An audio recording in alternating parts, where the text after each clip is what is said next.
दादी की अनोखी कहानियाँ।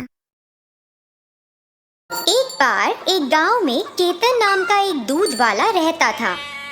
जैसा कि केतन गाढ़ा और शुद्ध दूध बेचा करता था, गांव के सभी लोग उससे ही दूध खरीदना पसंद करते थे। केतन गाढ़ा और शुद्ध दूध बेचने में सक्षम था, क्योंकि वह कुछ गायों का मालिक था और वह उन्हें चराने जाता था। वह 8 गायों का पालन पोषण करता था और उसने उनका नाम गंगा, भद्रा, भैरवी, रुद्रवी, बाला, सेतु, चंडी और द्वारक्षी रखा। सभी 8 गायों में से भद्रा वो है जो हमेशा एक या दूसरे तरीके से गड़बड़ी पैदा करती थी और केतन उसके आगे पीछे भागता रहता था। एक दिन केतन ने अपनी सभी 8 गायों को खेतों में निकाला ताकि वे चर सकें। उसी समय भद्रा ने कुछ शरारत करने का सोचा। मैं इस चुप्पी को सहन नहीं कर सकती। कोई मजा नहीं है, कोई मनोरंजन भी नहीं है। मुझे अब कुछ पागलपन करना होगा। उसने झुंड से बाहर निकलने और कहीं छिपने का फैसला किया। जब उसने देखा कि केतन अपने विचारों में खो गया है, भद्रा धीरे धीरे खेतों में घनी घास की ओर चलने लगी और उसके पीछे छिप गई। जैसे ही सूरज ढलने लगा, केतन ने घर वापस चलने के लिए सभी गायों को एक साथ इकट्ठा किया। जल्द ही उसने देखा कि भद्रा गायब है और चिंतित हो गया। उसने चारों ओर देखा और भद्रा का नाम पुकारना शुरू कर दिया, भद्रा, भद्रा। लेकिन वह बदमाश नहीं मिली। हाँ, ऐसा लगता है कि वह मुझे बहुत पसंद करता है। मैं देख सकती हूँ कि वो मेरे बारे में कितना चिंतित है। मुझे लगता है कि ज्यादा हो गया। मुझे उसके पास जाना चाहिए। भद्रा धीरे धीरे झाड़ियों से बाहर आई और कुछ ही दूरी पर वो केतन के सामने जा खड़ी हुई। जैसे ही केतन ने भद्रा को देखा, वह बहुत खुश हो गया और उसे गले लगा लिया। बाद में वह सभी गायों को एक साथ घर ले गया। जब वे घर पहुँचे तो केतन ने सभी गायों को बांध दिया और चला गया। अरे भद्रा, तुम खेतों में कहाँ चली गई थी? अरे, इस कारण हम सब बहुत चिंतित थे। हाँ, मैंने सब कुछ देखा। इसका मतलब ये है कि तुमने ऐसा जानबूझ के किया? हाँ, मैं बस ये जानना चाहती थी कि वह मुझे कितना प्यार करता है। वाह, तुम तो बड़ी होशियार हो। तुम केवल एक ही हो जो इस तरह से सोच सकती हो। हाँ, तो मैं तुम लोगों की तरह बोरिंग गाय नहीं बनना चाहती। कभी कभी हमें मस्ती के लिए इस तरह की चीजें करनी पड़ती हैं। भद्रा की राय से हर कोई हैरान हो गया। अगले दिन केतन दूध लेने के लिए गाय की शरण में गया। जैसे ही वह वहां पहुंचा, उसने एक लाइन में सभी गायों को खड़ा किया और गायों से एक के बाद एक दूध निकालना शुरू कर दिया। भद्रा को छोड़कर सभी ने साथ दिया और केतन केवल उससे बहुत कम मात्रा में दूध एकत्र कर पाया। अरे, ये क्या है? भद्रा को क्या हो गया?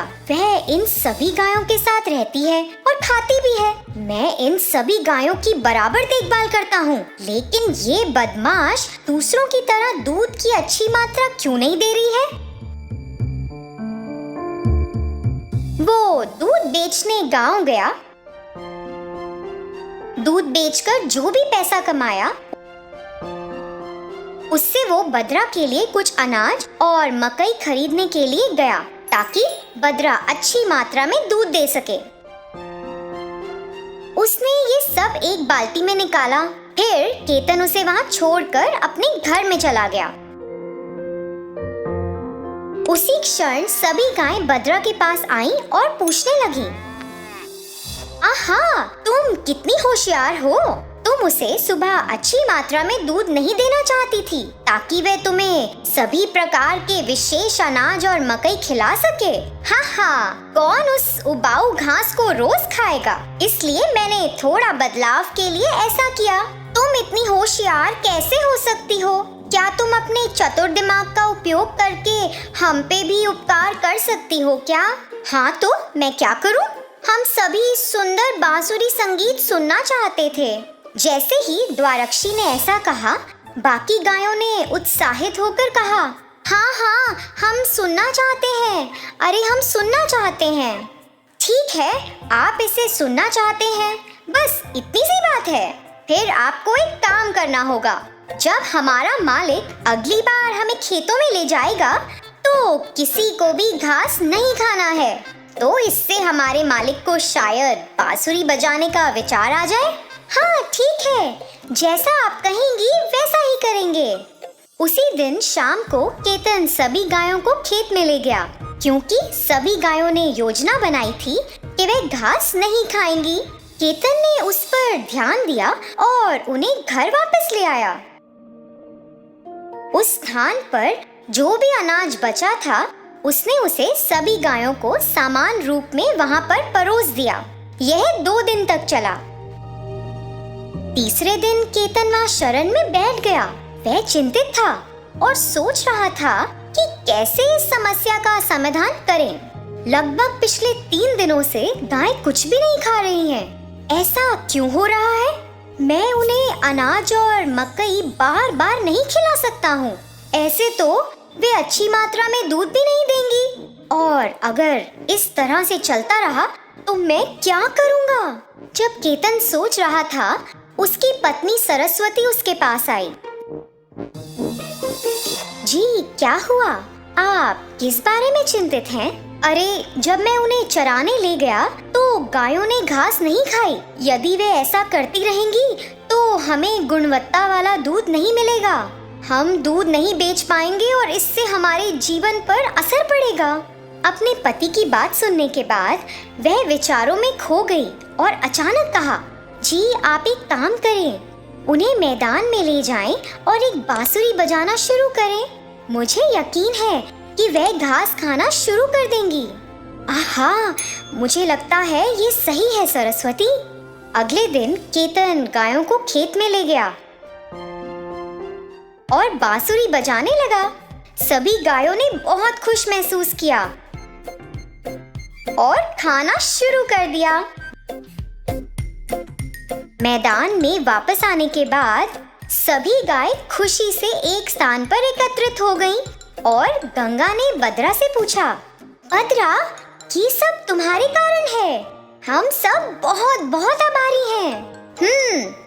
अब मेरा एहसान चुकाने की आपकी बारी है। हाँ तो हमें बताओ। मैं कल दूध नहीं दूंगी। मुझे इसके लिए तुम्हारी मदद चाहिए। हर कोई उससे सहमत था। और अगले दिन जब केतन दूध निकालने के लिए आया तो सभी गाय चौकन्नी हो गईं। केतन आया और एक लाइन में सभी गायों को बांध दिया और अपना काम शुरू करा। जब केतन गंगा से दूध ले रहा था, तब बद्रा दूसरी स्थान पर खड़ी थी। जब उसने दूध निकाला तो बद्रा अपने स्थान से तीसरे स्थान पर चली गई। केतन का इस पर ध्यान नहीं गया। उसने सिर्फ एक के बाद एक दूध लेने पर ध्यान केंद्रित किया। अरे बद्रा, तुम कितनी चालाकी से बच निकली। तुम बहुत बहादुर हो। मगर मुझे संदेह है, जब उसने सभी को एक लाइन में बांध दिया, क्या उसने तुम्हें नहीं बांधा? तुम उससे कैसे बच गई? हाँ, तुमने ऐसा कैसे किया? मैंने वही चाल चली।